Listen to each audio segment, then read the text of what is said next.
पहला क्वेश्चन तो ये है कि जनरल सिलेक्शन क्राइटेरिया क्या होना चाहिए। ठीक है, ये क्वेश्चन है, इसको मैं जी एड्रेस सर। कर देता हूँ। देखें आप, ये डिपेंड करता है कि आपके पेपर का लेवल क्या है। ठीक है, ये आपको खुद ही पता होता है। आपने एक पेपर लिखा है या एक्सपेरिमेंटल वर्क किया है, आप समझते हैं कि इतना ख़ास नहीं है, ये प्रोजेक्ट इतना ख़ास नहीं है, ये बस एवं गुजारा सा किया था मैंने, ये मतलब आपको पता होता है कि वो किस लेवल का है। आपने ना फिर उस लेवल का जर्नल टारगेट करना होता है। अब आपका पेपर हो बहुत ही लो राइटिंग और लो प्रोजेक्ट और लो रिसर्च, और आप जर्नल चूज़ कर लें कोई 6 पॉइंट समथिंग इम्पैक्ट फैक्टर का, तो डेफिनेटली वो फर्स्ट अटैम्प्ट में ही रिजेक्ट हो जाएगा। तो इसलिए आपके पेपर से उसको गेस किया जा सकता है कि जर्नल कौन सा टारगेट करना है, पहली चीज़। दूसरा क्वेश्चन दोबारा रिपीट करेंगे। सर दूसरा क्वेश्चन ये है कि सेम रिसर्च पेपर हम डिफरेंट जर्नल में सबमिट करा सकते हैं? नहीं, ये एक बहुत गलत प्रैक्टिस है। करा तो सकते हैं आप पर एक प्रैक्टिस बहुत गलत है। एक रिसर्च पेपर आप पैरेलल आप चाहते हैं कि मैं 3-4 में जमा करा दूं, तो किसी में रिजेक्ट हो जाएगा, किसी में एक्सेप्ट हो जाएगा, तो ये एक प्रैक्टिस ठीक नहीं है। पर सम हाउ अगर जर्नल्स लो लेवल के हैं, पॉइंट समथिंग इम्पैक्ट फैक्टर के हैं, वहाँ करवा सकते हैं। ऐसे जर्नल जिनके इम्पैक्ट फैक्टर अच्छे हैं, जब आप जमा करवा रहे होते हैं ना, वो पहला क्वेश्चन आपसे पूछते हैं कि ये पेपर किसी और जर्नल में सबमिटेड है या नहीं। अगर है तो वो आपसे नहीं एक्सेप्ट करेंगे। ठीक है ना, ये उन्होंने पहला ही क्वेश्चन ये लिखा होता है। ठीक है जी, आतिफ आपका क्वेश्चन हो गया, और नेक्स्ट थैंक यू पूछें सर। जी। डिफरेंट वर्जन्स ऑफ पेपर जो हैं सर, उसके बारे में थोड़ा गाइड कर दें। और ये वर्जन्स किस बेस पे होते हैं। और सर हम एक पेपर पब्लिश हो गया हमारा और साइटेशंस भी उसकी हो गई हैं, सो इज इट पॉसिबल कि हम उसको किसी, पहले वो कॉन्फ्रेंस में पब्लिश था और हम उसको दोबारा किसी जर्नल में अप्लाई करते हैं उसकी पब्लिकेशन के लिए, इसके बारे में थोड़ा गाइड करते हैं। जी उमैर, आपका मैं क्वेश्चन रिपीट करता हूँ, मुझे बताइएगा। आपका क्वेश्चन ये है कि एक पेपर आपने कॉन्फ्रेंस में पब्लिश कर चुके हैं, उसकी साइटेशन भी हैं, अब आप उसको जर्नल में लेके जाना चाह रहे हैं। जी सर, एक तो ये है क्वेश्चन सर, और वर्जन्स, डिफरेंट वर्जन्स के बारे में जो मैं अक्सर गूगल स्कॉलर पर देख रहता हूँ, इसके 2 वर्जन्स हैं, 10-11 वर्जन्स भी कई पेपर्स के नीचे लिखा होता है, उसके बारे में थोड़ा बता दें कि उसमें क्या मतलब वो चीज़ क्या वर्जन्स है, ठीक मुझे है, वो ठीक है, चीज़ का नहीं पता। ठीक है। पहला क्वेश्चन आपका जो है उसको मैं आंसर करता हूँ। देखें, अगर आप स्टार्ट में हैं तो स्टार्ट आप लें कॉन्फ्रेंस से। ठीक है, कॉन्फ्रेंस एक ऐसी चीज़ है जिसमें आपका पेपर बहुत लो क्वालिटी का भी है, मतलब इतना अच्छा नहीं है, उसकी राइटिंग इतनी अच्छी नहीं है, तो कॉन्फ्रेंस में चांसेस होते हैं कि आपका पेपर पब्लिश हो जाता है। अब जो जर्नल्स हैं, जर्नल एक ऐसी चीज़ है कि चाहे वो इम्पैक्ट फैक्टर उसका पॉइंट्स में ही है, तो पर उसका उसका उसका जो है लेवल कॉन्फ्रेंस से बहुत ज़्यादा होता है। तो अब आप वही पेपर, जैसे उमैर का सवाल था कि अगर हम कॉन्फ्रेंस वाला पेपर उसमें लेके जाना चाहते हैं, तो डेफिनेटली उसका आपको सेकंड वर्जन लेके आना पड़ेगा। आपका टाइटल वही होगा, इसको कहते हैं एक्सटेंडेड पेपर। ठीक है ना, एक्सटेंडेड पेपर कि आपका आपका रिसर्च प्रोजेक्ट वही है।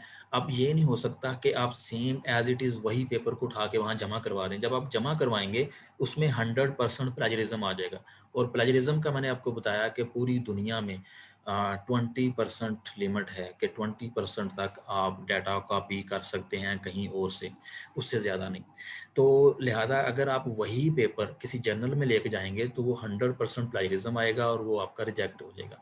आप उसमें लेके जाना चाह रहे हैं तो सबसे पहले क्या, आपने अपना पेपर कॉन्फ्रेंस का उसको रेफर करना है। इंट्रोडक्शन में आपने कहना है it is an extended work of this work, उस वहाँ पे आगे ब्रैकेट में रेफरेंस 1 लिखें और नीचे रेफरेंसेस में पहला अपना पेपर जो है उसको कोट करें। ठीक है, ताकि उनको आइडिया हो। फिर प्लेजरिज्म में थोड़ी बहुत रिलैक्सेशन हो जाती है, वो इस वजह से कि ये आपका एक्सटेंडेड वर्क है, तो उसमें आपने कुछ चेंजेस करने हैं, आप एक्सटेंड करना है काम थोड़ा सा। अब ये नहीं कि आप सेम एज इट इज़, ठीक है, सेम एज इट इज़ आप नहीं करवा सकते, उस पेपर को एक्सटेंड कर सकते हैं, जिसके फिर जो वर्जन्स आप देख रहे होते हैं वो वर्जन्स होते हैं कि पहला वर्जन कॉन्फ्रेंस में था, सेकंड वर्जन आप इस जर्नल में लेके आ गए हैं, और थोड़ा सा इम्प्रूव करके उसको काम को एक्सटेंड करके फिर आप उसका वर्जन जो है 3rd वर्जन लेके आ गए हैं, उससे भी बेहतर जर्नल की तरफ। तो मतलब आप स्टेप्स ले रहे हैं, मतलब 0 से शुरू हुए हैं, फिर उससे अच्छे जर्नल में, फिर उससे भी अच्छे जर्नल में। तो इससे आपकी रिसर्च भी इम्प्रूव हो रही है, आपका पेपर का जो वर्क है, आपका प्रोजेक्ट भी एक्सटेंड हो रहा है और चीज़ें भी आ रही है। ये भी एक अच्छी प्रैक्टिस है। और आपने तो जी इसमें एक और क्वेश्चन आ गया मन में कि सर इससे अगर हम सबमिट करवाते हैं, इससे एक तो साइटेशन पे जो पहले से ऑलरेडी है उस पर तो कोई फर्क नहीं पड़ेगा, और सेकंड सर जो रिजल्ट्स हमारे पहले से ऑलरेडी हैं उस पेपर में, यानी डेफिनेटली एक पब्लिश पेपर उसमें कुछ रिजल्ट्स हमने इंक्लूड किए हुए हैं, वो रिजल्ट भी हमें उसकी यानी जो प्लेजरिज्म खत्म करने के लिए इम्प्रूव करने पड़ेंगे, या वही रिजल्ट्स भी चल सकते हैं? नहीं नहीं, वो रिजल्ट बिल्कुल नहीं चलेंगे, ठीक है। रिजल्ट डेफिनेटली इम्प्रूव करने पड़ेंगे। आपका जो लिटरेचर भी वही चल सकता है, इंट्रोडक्शन वही चल सकता है, वही। उससे मुराद ये है कि आपने जस्ट प्लेजरिज्म रिमूव करना। प्लेजरिज्म के लिए इंग्लिश थोड़ी बहुत चेंज करते हैं आप, ठीक है। आपकी जो थ्योरेटिकल वर्क वही चल सकता है, रिजल्ट्स चेंज करने पड़ेंगे आपको। वो भी आप के पास लिमिट है कि आप 100% नहीं, 50% 60% चेंज कर लें तो फिर भी चल जाएंगे, ठीक है। सर क्योंकि इस तरह है कि मैंने जो जी पहला पेपर पब्लिश किया उसमें मतलब हाफ से भी कम रिजल्ट्स हमने इंक्लूड किए, क्योंकि कॉन्फ्रेंस था, उसमें पेजेस की लिमिट थी, तो हमारे यानी 9 मेजर रिजल्ट्स थे, यानी जिसमें 9 टेबल इंक्लूड थे, और हमने सिर्फ 3 to 4 tables, 3 I think tables include किए जी थे। जी जी, मैं अभी भी मेरे पास आपको मैं वो कट कर रहा हूँ, बिल्कुल मैं समझ गया हूँ। अभी आपके पास बहुत सारे रिजल्ट्स हैं, आप ये उसको एक्सटेंड जी करना चाह रहे हैं, तो यस जी आप जी उसको कर सकते हैं डेफिनेटली। और जो आपके रिजल्ट्स रह गए हैं वो आप ऐड करें उसके अंदर। जी और अगर प्रीवियस रिजल्ट भी हैं, नो इशू, वो भी आप कर सकते हैं। मैंने आपको बताया कि 20% प्लेजरिज्म आपका उसमें अलाउ है, आप ठीक है सर। प्रीवियस डाटा ले सकते हैं, ठीक है। तो मैं टाइम शॉर्ट है तो हमें फिर जी जी नेक्स्ट सर, जाना नो पड़ेगा। प्रॉब्लम, जी जी, thank you very next much sir. Question. अस्सलाम सर। वालेकुम सलाम। सर मेरा क्वेश्चन ये है कि अगर हम किसी प्रोफेसर के साथ यानी कि मिलकर रिसर्च पेपर पे काम नहीं करते, खुद यानी कि कोई रिसर्च पेपर पे काम करना चाहते हैं, तो हमें ये भी पता है कि हमारी किस फील्ड के अंदर मेरा इंटरेस्ट है और मैं किस फील्ड में रिसर्च पेपर लिखना चाहता हूँ, लेकिन अब उस फील्ड के अंदर भी कितने टॉपिक्स आ जाते हैं, तो उन टॉपिक्स को किस तरह चूज़ किया जाए, ये मेरा क्वेश्चन है बेसिकली। जी ताहा, आप का क्वेश्चन ये है कि एक टॉपिक के अंदर मज़ीद बहुत सारी डायरेक्शंस निकल आती हैं और आप उसको कैसे चूज़ करें एक स्पेसिफिक डायरेक्शन। यस सर, बिल्कुल। देखें, उसके लिए ना सबसे पहले अगर आप इसमें कन्फ्यूजन का शिकार हैं तो आप रिव्यू पेपर लिखें, ठीक है। रिव्यू पेपर में यही है कि मतलब मैं जो समझा हूँ ना, आपने पढ़ने की कोशिश की है तो आपको बहुत सारे उसमें टॉपिक्स मिल गए हैं, बहुत सारी डायरेक्शंस मिल गई हैं। आप उन डायरेक्शंस को डॉक्यूमेंट करें, सारी डायरेक्शंस को। एक आपका टॉपिक है, उस टॉपिक में बहुत सारी डायरेक्शंस हैं, उनको डॉक्यूमेंट करें। उससे आपका एक रिव्यू पेपर निकल सकता है और उस रिव्यू पेपर से आप अपनी फील्ड का भी अंदाज़ा लगा सकते हैं कि मैंने अब ये मेथड चूज़ करना है, ठीक है, कि मैंने अपने काम के लिए अब ये इस फील्ड की तरफ जाना है। तो लिहाजा अगर आप कन्फ्यूजन आपको हो रही है कि टॉपिक चूज़ करने में, तो आप उस स्पेसिफिक जो डायरेक्शन आपको दे दी है या टॉपिक आपको बताया गया है उस पे रिव्यू पेपर मैंने आपको बताया कि 3 तरह के आप कर सकते हैं। सिंपल प्रीवियस पेपर्स पढ़ते जाएं, उनको डॉक्यूमेंट कर लें, या सिस्टमैटिक लिटरेचर रिव्यू पे जाएं, उससे कर लें। जब आप रिव्यू पेपर लिख लेते हैं ना, तो फिर आपके पास पिछले 10 सालों का रिकॉर्ड होता है कि पिछले 10 सालों में इस टॉपिक पे ये मेथड्स लगाए गए और यहाँ पे इस मेथड की ज़्यादा वर्थ है, इसकी कम है, इसने ज़्यादा एफिशिएंसी दी, इसकी एफिशिएंसी कम है। तो इस तरह की सारी चीज़ें आपके पास आ जाएँगी। तो और वहाँ से आप गैप देखें, हमने ना स्टडी गैप ढूँढना होता है। जब भी आप पब्लिश की तरफ आते हैं ना, तो आपने गैप ढूँढना होता है कि मुझे एक गैप मिल जाए जहाँ पे काम नहीं हुआ, लिहाजा उस गैप में मैं अपना काम पब्लिश कर दूँ। तो वो गैप तभी आप ढूँढ पाएँगे जब आपने प्रीवियस स्टडी करके उसको डॉक्यूमेंट किया होगा। ठीक है ताहा? ओके सर, थैंक जी यू सर। जी, नेक्स्ट जल्दी से। क्या रिसर्चर बाउंडेड होता है कि वो अपनी पर्टिकुलर फील्ड के अंदर ही रिसर्च करे? जी मुस्तफ़ा आपका नाम है? Yes sir. नहीं, बाउंड नहीं होता। बाउंड इस वजह से होता है, देखें जैसे अभी इससे पहले क्वेश्चन पूछा था, आई थिंक पूछा था किसी ने, नाम मुझे याद नहीं, कि हमने प्रोफेसर चूज़ कर लिया तो हम बैचलर्स की स्टडी को उसके साथ इंटरलिंक करना है या नहीं करना। तो पहले देखें आप यूनिवर्सिटी, प्रोफेसर और लैब वो चूज़ करें जिसमें आपको इंटरेस्ट है या जिसमें आपकी प्रीवियस स्टडीज़ जो है वो हेल्पफुल हो रही हैं, वो लैब चूज़ करें। बट अगर आपने स्कॉलरशिप को देखते हुए एक डिफरेंट लैब चूज़ कर ली है, तो अब आप अभी भी बाउंड नहीं हैं। रिसर्चर कभी भी बाउंड नहीं होता। प्रोफेसर अब बीएस लेवल तक आपको फोर्स किया जाता है कि आपने, और बीएस लेवल पे भी जो आप एफवाईपी प्रपोज करते हैं, फाइनल ईयर प्रोजेक्ट, वो बाउंड होके नहीं करते। आपको कहा जाता है कि आप अपना प्रोजेक्ट बताएं क्या करना है, आप खुद सोच के आते हैं कि मैंने ये प्रोजेक्ट करना है। तो इसी तरह मास्टर्स में भी आप बाउंड नहीं होते, आप किसी भी डायरेक्शन में जा सकते हैं। बट आपने ये खुद सोचना है कि आप उस डायरेक्शन में जाएं जिस डायरेक्शन में मेरा सुपरवाइज़र है, ताकि अगर मैं कहीं पे स्टक हो जाऊं, मुझे कहीं पे हेल्प चाहिए, तो वो मेरे लिए हेल्प कर सकें।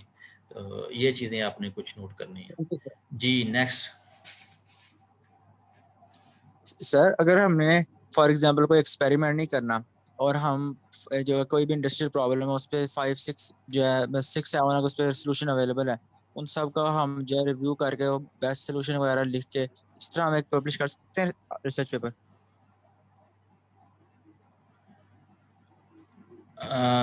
क्वेश्चन अपना रिपीट कीजिएगा दोबारा, सॉरी।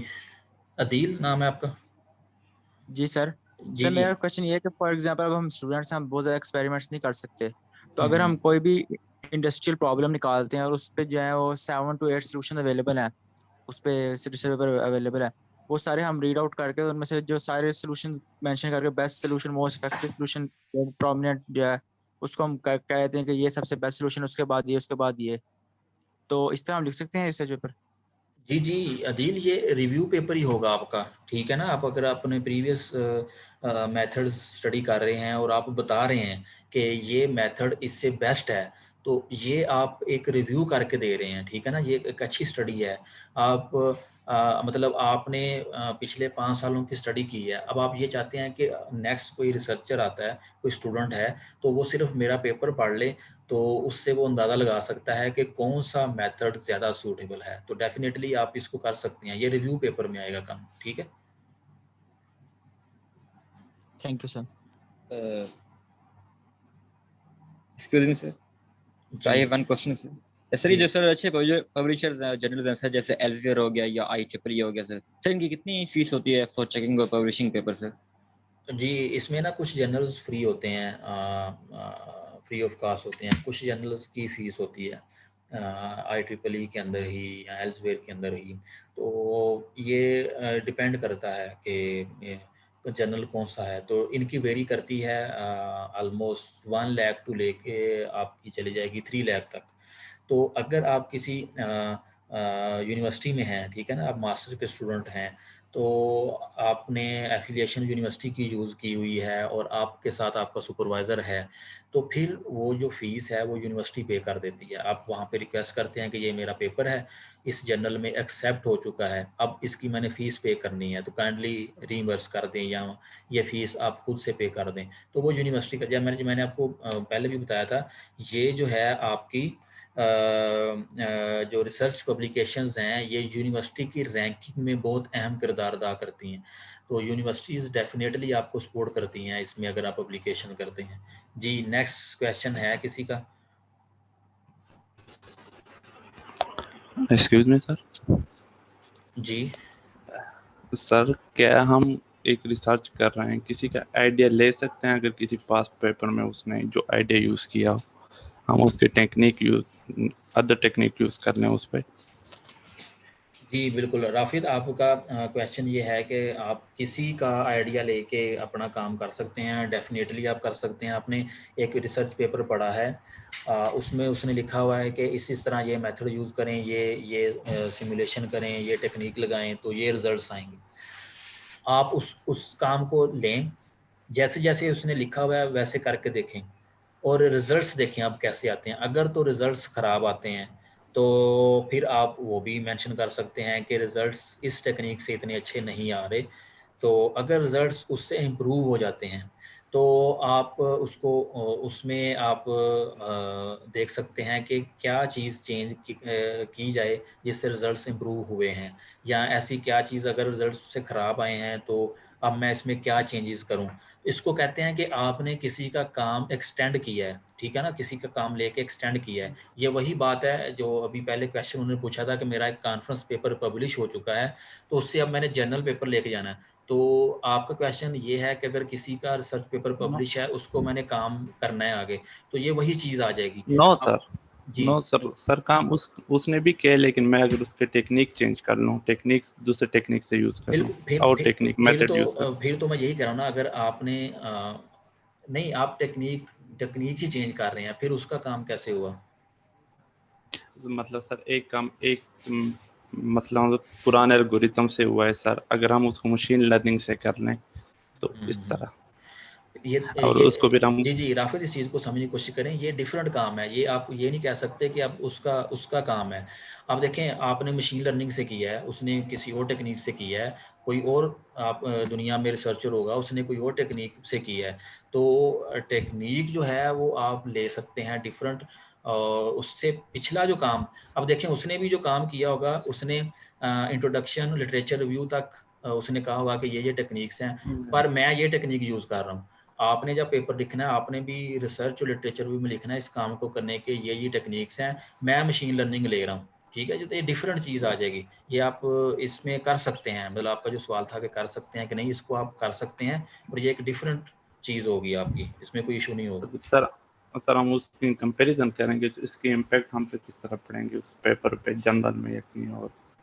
बिल्कुल, बिल्कुल। अब आप देखें कि आपने जो फ़ील्ड चूज़ की है, उसमें आप देख रहे हैं कि लोगों ने ये टेक्निक्स लगा के ऑलरेडी काम किया हुआ है। अब आप उस पे मशीन लर्निंग लगा रहे हैं। मशीन लर्निंग लगा के ये रिज़ल्ट्स आए।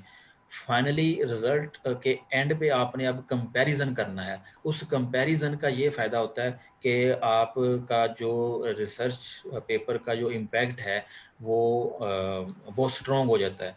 तो आप उसको एक अच्छे किसी जर्नल में लेके जा सकते हैं कि आप जितना इम्पैक्ट आपके पेपर का ज़्यादा होगा, उसको उतने अच्छे जर्नल में आप ट्राई किया करें। तो कंपैरिज़न एक ऐसी चीज़ है कि अगर आपने कंपैरिज़न किया है और प्रीवियस जितनी भी टेक्निक्स हैं, उससे बेहतर रिज़ल्ट आपके आए हैं, तो ये एक बहुत ज़बरदस्त काम मतलब आप कर चुके हैं। अगर सर रिजल्ट बेस्ट ना आए तो? रिज़ल्ट बेस ना आए, कैसे आए मतलब? यस सर, मतलब अगर उसके एक्यूरेसी बेस्ट आई है बेस्ट, हाँ, पास्ट में। बेस्ट। तो देखें, जो आपने एक मेथड लगाया है, इससे जो जी प्रीवियस सर। है, मैं आपका सवाल ये समझाऊं कि आपने रिजल्ट परफॉर्म नहीं किए तो फिर आप एक्यूरेसी कैसे उसकी वो वहाँ पे कहेंगे उसको, क्या कहते हैं कि आप डिफेंड करेंगे कि ये एक्यूरेसी मैं लिख रहा हूँ 99% है। मतलब आप ये कहना चाह रहे हैं कि मैंने एंड पे कंपैरिजन पे किया कि मेरी जो टेक्निक है इसकी एक्यूरेसी 99% है, पर रिजल्ट बेस नहीं है, तो डिफेंड कैसे करेंगे नो उसको? सर, नो सर, अगर मैं अपने रिजल्ट ले आऊँ उसकी एक्यूरेसी कम आई मेरे पास as compare to past result के दूसरे टेक्निक से सर। फिर आपको मजीद काम करना होगा। फिर देखिए ना, ऑलरेडी इस चीज़ को राफी समझें, आपने मशीन लर्निंग लगाई है, किसी ने एआई लगाई है, आर्टिफिशियल इंटेलिजेंस लगाई है। आर्टिफिशियल इंटेलिजेंस की एफिशिएंसी 95% है, आपकी एफिशिएंसी 90% आ रही है। अब दुनिया में इंडस्ट्री है या कोई भी है, उसने उसने अपनी इंडस्ट्री में कोई टेक्निक लगानी है, तो वो कौन सी टेक्निक चूज़ करेगा? जिसकी एफिशिएंसी ज़्यादा होगी वही चूज़ करेगा ना, जिसकी कम होगी वो नहीं करेगा। और इसी तरह अगर आपका पेपर किसी जर्नल में जाता है और एंड पे कंपैरिजन में उसकी एफिशिएंसी कम आ रही है, तो आपको आपका बहुत कम चांसेस हैं कि वो वहाँ पे एक्सेप्ट हो, क्योंकि काम तो वही होता है जिसमें इम्प्रूवमेंट हुई हो। आपने काम किया डेफिनेटली, उसमें वो कोई हर्ज नहीं है, काम किया आपने, रिजल्ट्स भी देखे, आपने एफिशिएंसी भी निकाली, पर वो कम आई है किसी टेक्निक से। तो इसका इसका आप देखें कि यूज़र्स पे, सोसाइटी पे या इंडस्ट्री पे इम्पैक्ट तो नहीं ना होगा कम एफिशिएंसी का। तो आपको मज़ीद उसमें काम करने की ज़रूरत है, ताकि आपका टारगेट ये होगा कि प्रीवियस टेक्निक से एटलीस्ट एफिशिएंसी तो इम्प्रूव हो ना। Yes sir, thank you sir. जी ठीक है जी, और किसी का क्वेश्चन आई थिंक नहीं है। अगर है तो पूछ सकते हैं ओके आप। Sir, thank you so much for having a जी ब्यूटीफुल सर वो सेशन। एक छोटा सा मेरा क्वेश्चन था सर्टिफिकेशन के वाले से। कुछ मेरे फ्रेंड्स थे, उनको इनका इस जो है ना नई सेमिनार वगैरह का या इस ट्रेनिंग का नहीं था पता, मैंने इन्हें फिर ये ज्वाइन करवाया आप ही ना, तो वो इसकी फीस पे कर देंगे आपके अकाउंट में, तो इज इट पॉसिबल कि आप उनको सर्टिफिकेट प्रोवाइड कर दें? वो स्क्रीनशॉट मेरा सेंड कर देंगे, वो ज्वाइन कर चुके हैं और उन्होंने पूरी अटेंड किया है ये सेमिनार। उसका उमैर आपका जो ये पूछना पड़ेगा, क्योंकि इसमें ये होता है कि जो ज्वाइंट पार्टिसिपेंट होते हैं ना उसका रिकॉर्ड यहाँ पे रिकॉर्ड लिया जाता है। ये जो होस्ट की स्क्रीन है ना वहाँ से जो हमारे मैनेज कर रहे होते हैं आईटी के, जी जी तो वो रिकॉर्ड लेते हैं, उस रिकॉर्ड से फिर वो पार्टिसिपेंट को वेरीफाई करते हैं। तो ये आप जो है ना मुझसे अभी उन्होंने ज्वाइन किया हुआ है, वैसे अभी जी कर जी लिया सर, वो ज्वाइन? ज्वाइन में अच्छा उन्होंने अच्छा अच्छा, पूरी अटेंड की है। जी सर, वो लिस्ट में भी है, मैंने कहा था स्क्रीनशॉट ठीक ठीक, भेजिएगा फिर बैठ ठीक है, के फिर प्रूफ ठीक के है, लिए। मतलब ज्वाइन कर लिया है, अभी उन्होंने रजिस्टर नहीं करवाया, फिर ठीक है। जी जी तो ठीक है, फिर कर सकते हैं वो, ठीक है ना, ठीक है फिर सर, वो वो कर सकते स्क्रीनशॉट आपको सेंड कर देंगे, आपका हैं। जी नंबर मैंने दे दूंगा, तो फिर आप उनको उनके जी साथ जी, कॉन्टैक्ट कर ज्वाइन लीजिएगा। करना, सेशन अटेंड करना ज़रूरी है, अगर वो किया जी हुआ है जी तो फिर हो सकता है, ठीक है। ओके सर, चलें जी, थैंक यू। ठीक है, इंशाल्लाह उम्मीद है कि आप सबको जो है ये